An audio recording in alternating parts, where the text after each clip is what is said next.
Hey guys, welcome back. It's Deepak Shukla here again for your Serpwizz reports, and head over to serpwizz.com to get your free audit. Basically, it will load in 37 seconds or less.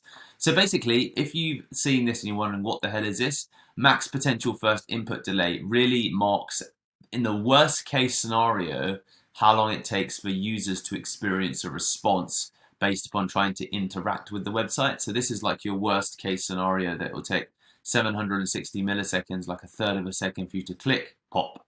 Like, so, click meaning clicking something and then a pop-up opens or whatever it might be. So this is, the worst case scenario, which seems quite small, but it is quite a lot, okay? It's something that we need to improve. So if we head over and open this, we'll take a look at what they say here. Bum, bum, bum, bum, bum. Max potential first input delay, so 90 is ideal, ours is 760. The worst case first input delay users might experience measures the time from when a user first interacts with your site, so just clicking on a button, to the time when the browser is actually able to respond to that interaction, okay? And it calculates by finding the duration of the longest task after the first contentful paint. Tasks before first contentful paint are excluded because it's unlikely a user will.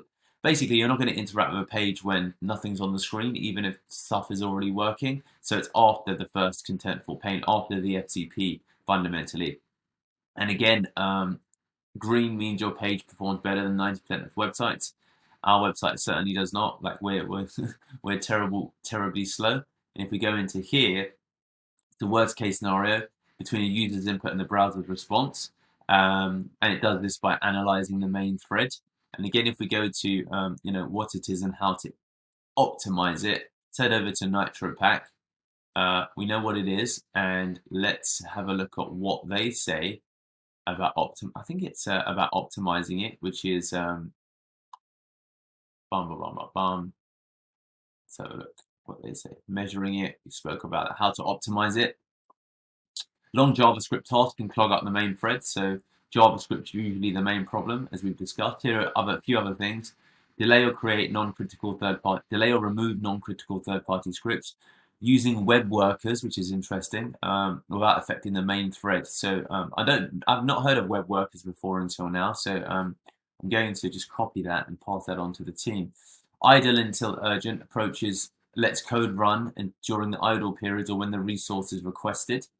And that's quite interesting. Minification and compression is quite well known. So idle until urgent is quite interesting. Web workers is quite interesting. And bum bum bum bum bum. You can try to implement these optimizations by hand. It's hard and time consuming, but it's worth it. On the other hand, you can use also as a service NitroPack and JavaScript optimizations, and this is probably their tool. But anyway, guys, I hope that makes sense and give you some insights. There's probably a lot of ways to do this, and we simply report on it. So that is the max potential first input delay. So I hope that makes sense, guys. Catch you in the next one.